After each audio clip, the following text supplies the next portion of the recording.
Hello, this is Shannon Kringen, Goddess Kring in Seattle, and it is July 20th, 2025. And this is a collage that I made of self-portraits, and it is called Amplified Chameleon.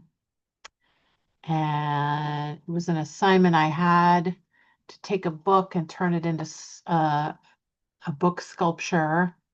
These are all self-portraits except this one is me as a 3-year-old that somebody else took in a, professional photo studio. But this is just a symbolism of how multifaceted I feel as a human. So I feel like all of these are the real me.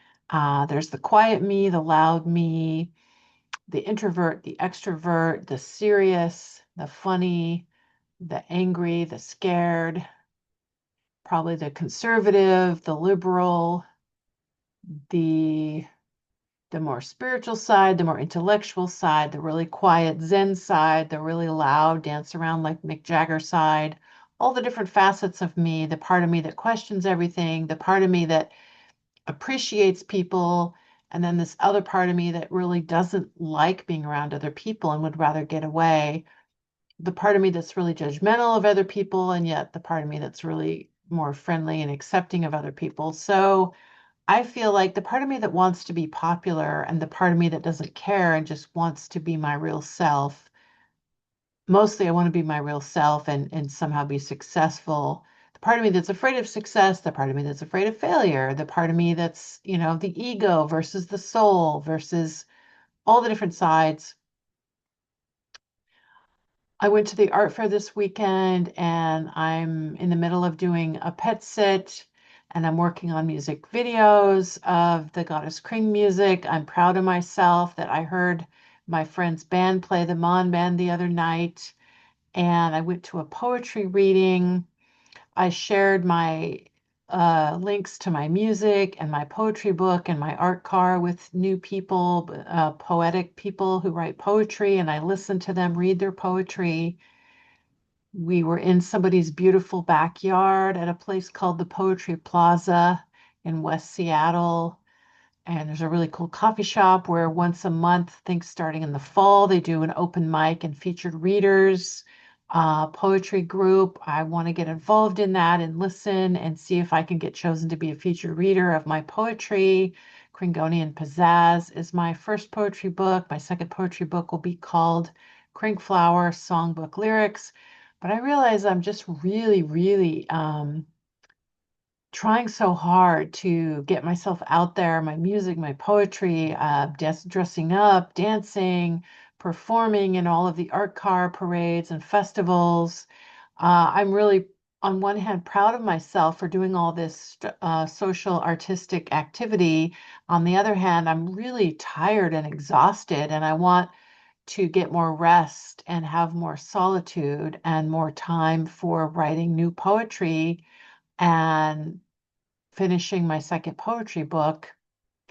Really touched and moved that I wrote Pete Droge, the musician that I admire, Pete Droge, who lives on Vashon Island. I said that I like something about his bendy voice and the way he adds nuances to the music and with his voice and his guitar strings and his phrasing and the way he sings. And then he thanked me for saying that comment. And then that was very touching and moving. Like I moved him and touched him with my comment that I was really listening carefully to his music. And so we both just felt touched and moved by each other. And that made me feel less alone and um, what is it, isolated and alienated. Because I like my solitude, but at the same time, I'm looking to find my niche in the world and how I connect. I guess I do it with my art projects and with my pet sitting and dog walking and art modeling and medical modeling. I've been talking to some new people. I feel a bit overwhelmed and I'm going to go on a camping trip with a friend in August for a couple days and we're going to stay in a friend of ours shipping container that they converted into an Airbnb kind of a setup.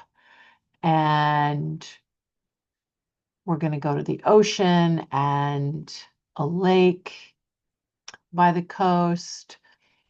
And I am enjoying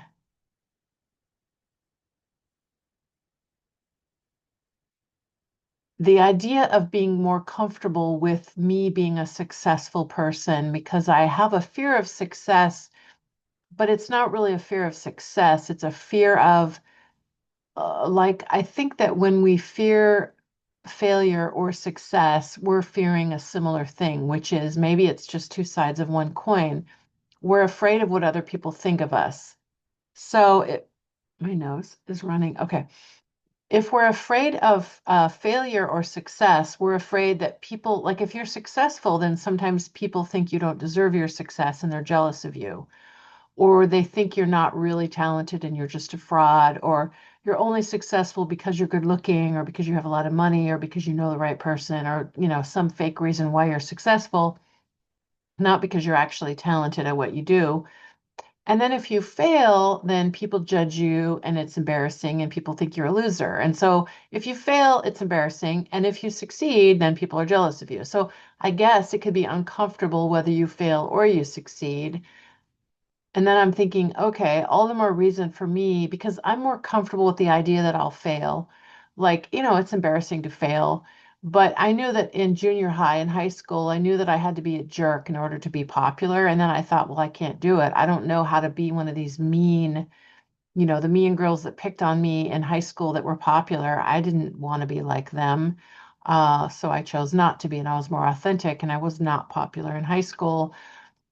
Although I loved my art teacher, my music teacher, my drama teacher, my humanities and my creative writing teacher, my English teacher in high school.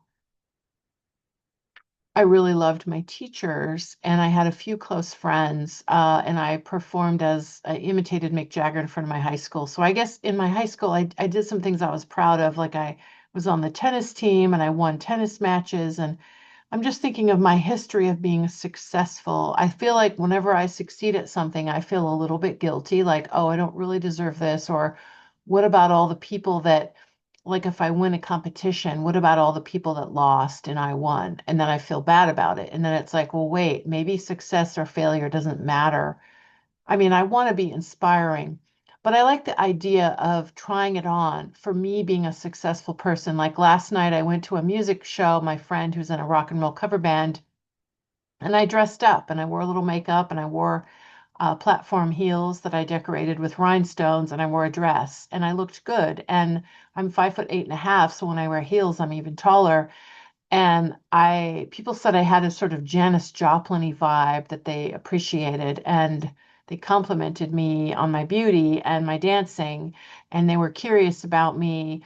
And then the band acknowledged, they dedicated a Tom Petty song to me, and I was very happy about that and made me feel special. Uh, and then I went, woo, Tom Petty, how much I appreciate Tom Petty and love his music, and it's, very meaningful to me.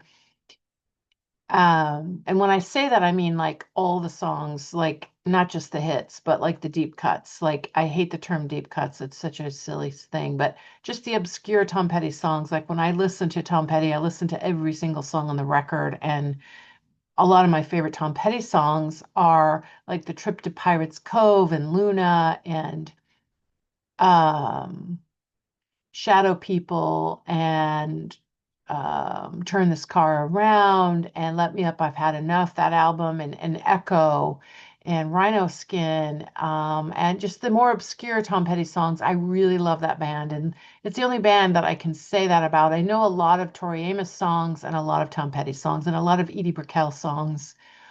Um, and then the band said that a photo I took of Jeff Beck, the musician, may he rest in peace, one of a really great guitar player, Jeff Beck, who passed away recently. I took a photo of him years ago when he performed at the Woodland Park Zoo in Seattle, and that photo got published in Rolling Stone magazine on the website, not in the USA, but in a different country. I think it was in India or Japan.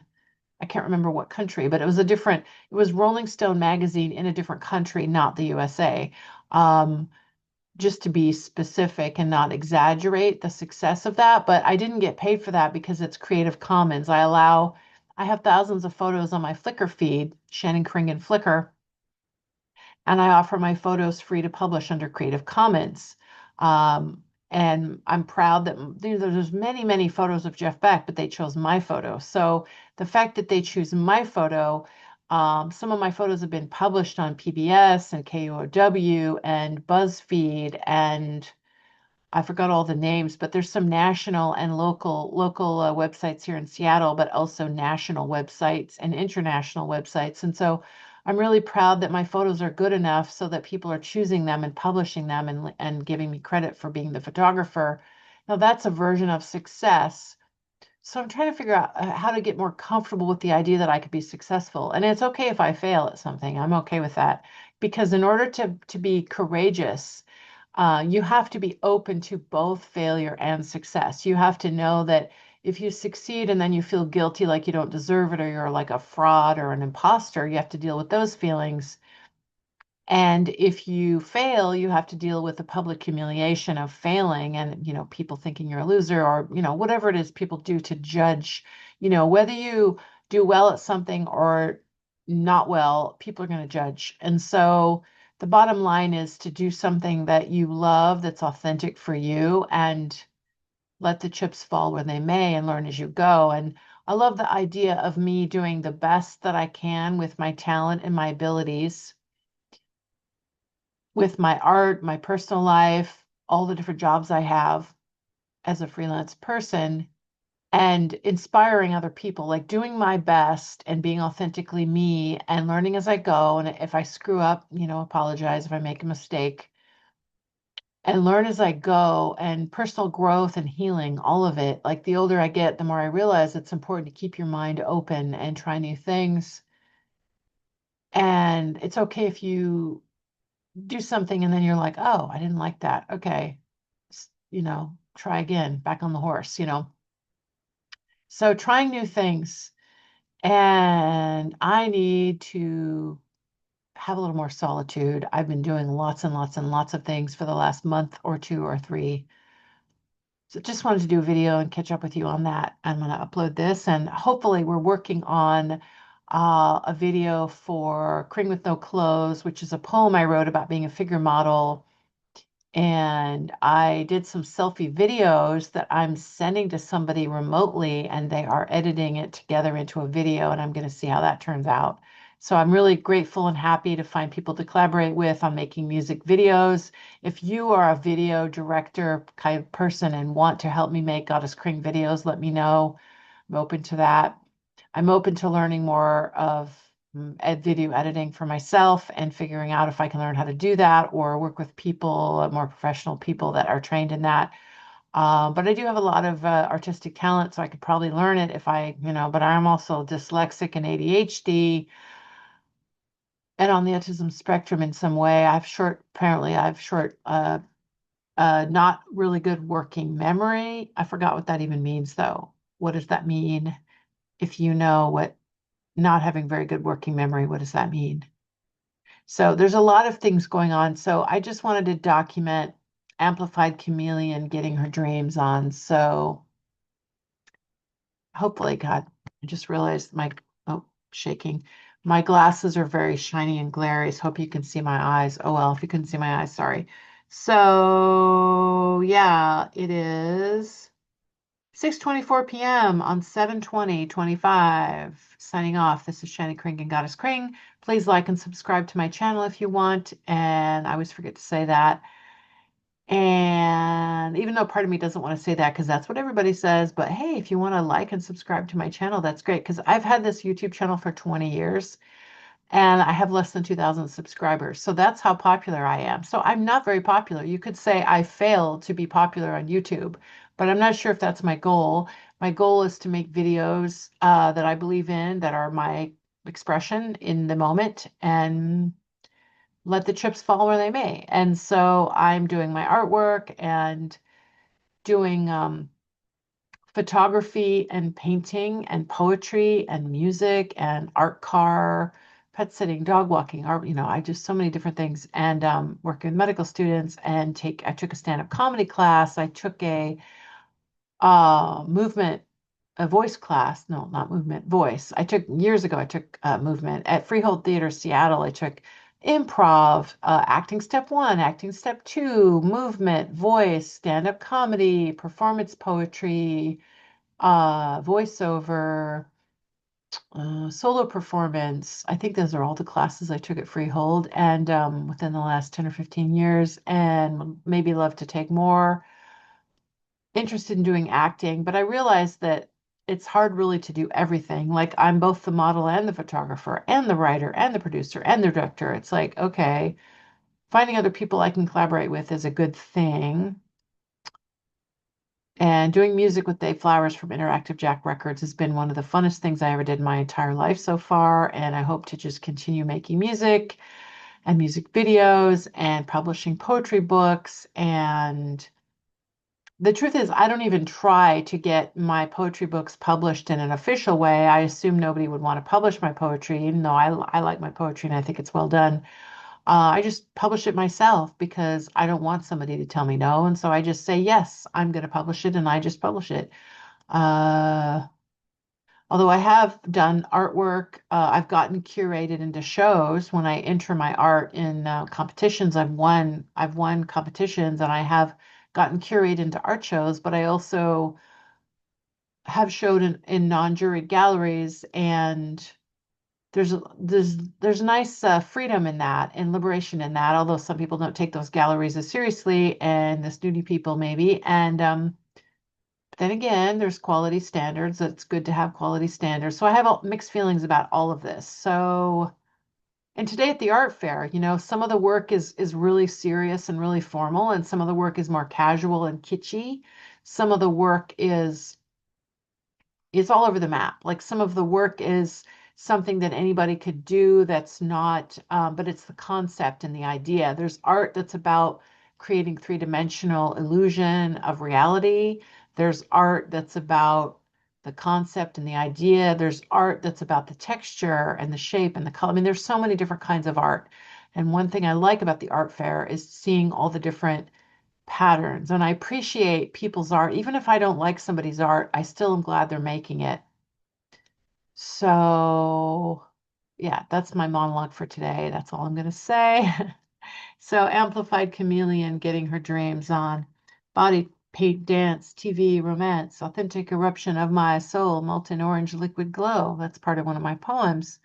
So, there's some Kring speak for you. And I think I want to kind of slow down, and when I listened to the poetry reading the other day, I realized, wow, I've written some interesting poems, and I would like to slow down and share them with some people who will really listen carefully. And when I wrote Pete Droge about his music and his vocal phrasing, and he really appreciated that I was carefully listening. And it's like there is something really wonderful about creating music or poetry and having somebody really listen to it, or painting something and having somebody really appreciate it. The art fair was overwhelming, but at the same time, I liked the huge full spectrum variety of the art that I saw. And my favorite piece actually was an animated piece of this plant-like thing. And you have something that you smell and it makes a sound. It's a smell and a sound and an animated video screen. And it just very slowly animated this plant-like thing it seemed like it was underwater, but it was all slow motion, almost like a dandelion bloom with like little fish eggs on it is what it looked like. And then it had this liquid flowing out and then flowing back up. And that was my favorite art piece. And then I liked the crumpled mylar that was opalescent mylar that was just crumpled up and framed in a kind of a beautifully designed way, but very simple, and you could say very primitive, not high-end material, and yet just beautifully done and simple. But I also appreciate the more like elaborate, intricate, abstract, well-designed abstract art, as well as well-designed realistic art and seeing all the different marks people make on the canvas. It's amazing how many different things you can do with paint and mixed media, basically. So art, music, theater, dance. Um, yeah, life is very busy and I'm very grateful. I'm very grateful for my health, for my freelance career, for my apartment that I live in, my nice landlord. I have lots of my art car driving around, smiling and waving at people, um, continuing to, as somebody said, make a name for myself. I mean, continuing to spread the kring, inspire people with my creativity and hoping that people who watch me, if they appreciate my art, then that's great. And thank you for appreciating my art. But I also am happy when somebody says they listen to me and then they realize that they were going to start writing poetry or going to take a dance class or going to make an art car or paint their shoes or, if I can have a positive ripple effect on other people, then that gives me a sense of purpose also. Yeah, so there. Okay, bye for now. That's it.